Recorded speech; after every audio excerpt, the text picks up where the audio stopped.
નમસ્કાર. આજના આ ખાસ વિશ્લેષણમાં સ્વાગત છે, જ્યાં આપણે ગુજરાતી વ્યાકરણના એકદમ રસપ્રદ અને સ્કોરિંગ ટોપિક વિશેષણ વિશે વાત કરવાના છીએ. વ્યાકરણના નિયમો ક્યારેક થોડા કંટાળાજનક લાગી શકે છે, ખરું ને? પણ હકીકતમાં તે જ આપણી ભાષાનો અસલી જીવ છે. તો ચાલો બોર્ડની પરીક્ષા માટે આ વિશેષણોને એવી રીતે સમજીએ કે પરીક્ષામાં પૂરેપૂરા માર્ક્સ પાક્કા થઈ જાય. આજના આપણા આ સફરનો રોડમેપ એકદમ ક્લિયર છે. આપણે શરૂઆત કરીશું વિશેષણના જાદુથી. પછી તેના ગુણો, સંખ્યાઓ અને માત્રા જોઈશું. ત્યારબાદ સંબંધો અને દર્શક વિશેષણોને સમજીશું. છેલ્લે એક ક્વિક રિવિઝન ગાઈડ અને હા, બોર્ડની પરીક્ષા માટેની એક સિક્રેટ માસ્ટર ટિપ પણ જોઈશું. તો ચાલો આપણા પહેલા વિભાગથી શરૂઆત કરીએ, વિશેષણનો જાદુ, જે આપણી ભાષામાં ખરેખર રંગ ઉમેરવાનું કામ કરે છે. હવે સૌથી પહેલાં એ સમજવું પડે કે આ વિશેષણ છે શું. બહુ જ સિમ્પલ ભાષામાં કહું તો વિશેષણ એક કલરફુલ પીંછી જેવું છે અને સંજ્ઞા એટલે કે નામ એ એક ખાલી કેનવાસ છે.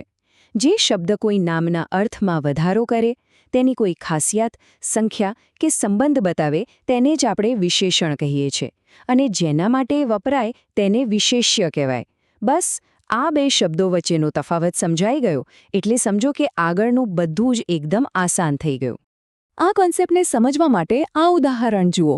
કાળી ગાય. અહીં ખાલી ગાય કહીએ તો કોઈ પણ ગાય મગજમાં આવે, પણ જેવો આપણે કાળી શબ્દ ઉમેરીએ કે તરત જ મગજમાં એક એકદમ ક્લિયર પિક્ચર બની જાય છે. બસ આ છે વિશેષણનો પાવર. એક નાનકડો શબ્દ આખા વાક્યનું ચિત્ર કેવી રીતે બદલી શકે છે તે અહીં સ્પષ્ટ દેખાય છે. હવે આગળ વધીએ આપણા બીજા વિભાગ તરફ, ગુણો, સંખ્યાઓ અને માત્રા. ચાલો સાથમાંથી પહેલા 3 સૌથી સામાન્ય અને અગત્યના પ્રકારો જોઈએ. પહેલો પ્રકાર છે ગુણવાચક વિશેષણ. રોજબરોજની વાતચીતમાં આપણે સૌથી વધુ આનો જ ઉપયોગ કરતા હોઈએ છીએ. જ્યારે પણ કોઈ શબ્દ કોઈનો સ્વભાવ, રંગ, સ્વાદ, આકાર કે શારીરિક લક્ષણ બતાવે ત્યારે તે સીધો જ આ કેટેગરીમાં આવી જાય. અહીં આપેલા ઉદાહરણો જુઓ. સુંદર, દયાળુ, પ્રમાણિક, કડવું, હોશિયાર, ગોળ અને રાતુ. દરેક શબ્દ સાંભળતા જ મનમાં એક અલગ જ ફિલિંગ કે આકાર ઊભો થાય છે, રાઈટ? કોઈ વસ્તુનો મીઠો સ્વાદ હોય કે પછી ગોળ આકાર, આ જે શબ્દો છે જે નામને એક પરફેક્ટ અને ચોક્કસ ઓળખ આપે છે. પરીક્ષામાં વારંવાર પૂછાતું એક ક્લાસિક ઉદાહરણ અહીં છે. ગાંધીજી પ્રમાણિક માણસ હતા. અહીં આ પ્રમાણિક શબ્દ સીધો જ કર્તાના એટલે કે ગાંધીજીના ચારિત્રનો ગુણ દર્શાવે છે. બોર્ડની પરીક્ષાઓમાં આવા ઐતિહાસિક પાત્રોવાળા વાક્યો બહુ આવતા હોય છે અને તેમાં વિશેષણ ઓળખવું એકદમ સરળ છે જો આપણે વાક્યનો મુખ્ય ભાવ પકડી લઈએ. ત્યારબાદ આવે છે સંખ્યાવાચક વિશેષણો.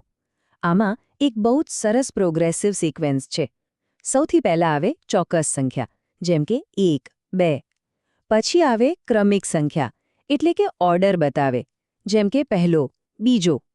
અને છેલ્લે આવે આશ્રયવાચક સંખ્યા, જે આપણે કહીએ કે આશરે 101. આ ત્રણેય ભેગા મળીને સંખ્યાવાચક વિશેષણને એકદમ કમ્પ્લીટ બનાવે છે. હવે આ સ્લાઇડમાં એક બહુ જ ઇન્ટરેસ્ટિંગ ટ્વિસ્ટ છે. પરિમાણવાચક અથવા માત્રાસૂચક વિશેષણો. આ સંખ્યા કરતાં કેવી રીતે અલગ છે? વેલ, આ શબ્દો એવી વસ્તુઓ માટે વપરાય છે જેને ગણી નથી શકાતી પણ માપી શકાય છે. થોડું દૂધ, પુષ્કળ વરસાદ. થોડું, ઘણું, અલ્પ, બહુ, વધારે, આ બધું વજન કે માત્રા બતાવે છે. સંખ્યા અને માત્રા વચ્ચેનો આ નાનકડો ડિફરન્સ જ તો ગુજરાતી વ્યાકરણની સાચી સુંદરતા છે. ચાલો હવે ત્રીજા વિભાગમાં એન્ટર થઈએ, સંબંધો અને દર્શકો. આ થોડા સ્ટ્રક્ચરલ પ્રકારો છે જે વાક્યમાં એક ગુંદર જેવું કામ કરે છે. આ ચોથો પ્રકાર એટલે સંબંધવાચક વિશેષણ. આ થોડું ડિટેક્ટિવના કામ જેવું છે. આમાં હંમેશા અમુક ખાસ પ્રત્યયો આવે છે જે એક નામને બીજા નામ સાથે જોડે છે. ષષ્ઠી વિભક્તિના પ્રત્યયો યાદ છે ને? નો, ની, નું, ના, ના.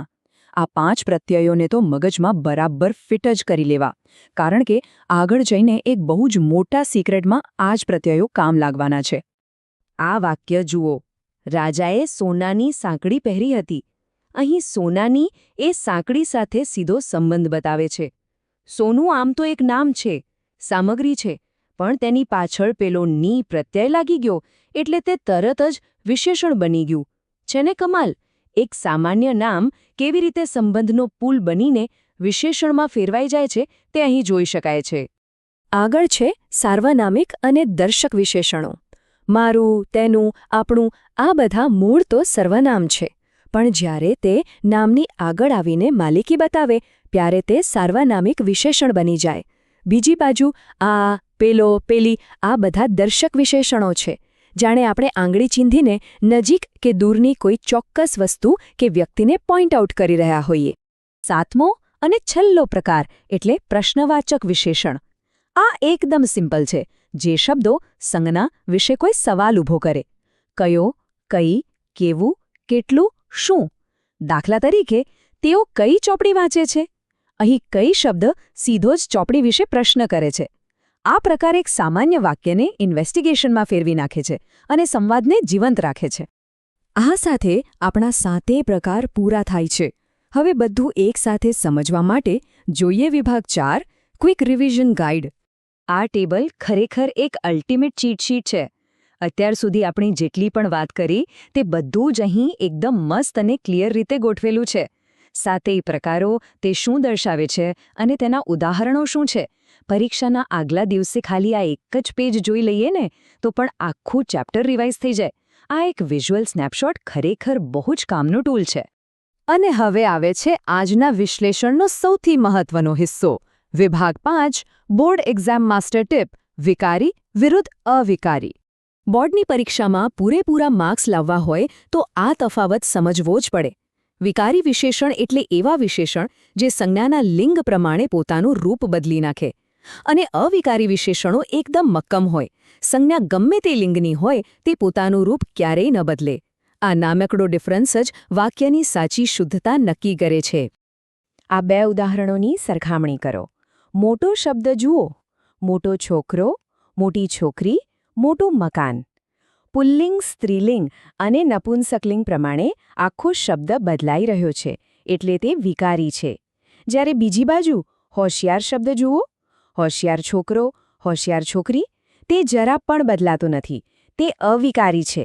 બસ આટલું જ સિમ્પલ છે આ લોજિક. અહીં એક ગોલ્ડન રૂલ હંમેશા યાદ રાખવાનો છે.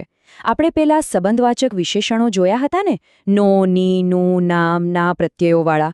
તે પ્રત્યયો પણ લિંગ પ્રમાણે બદલાતા હોવાથી તેને હંમેશા વિકારી વિશેષણ જ ગણવામાં આવે છે. જેમ કે રામનો ભાઈ, રામની બહેન.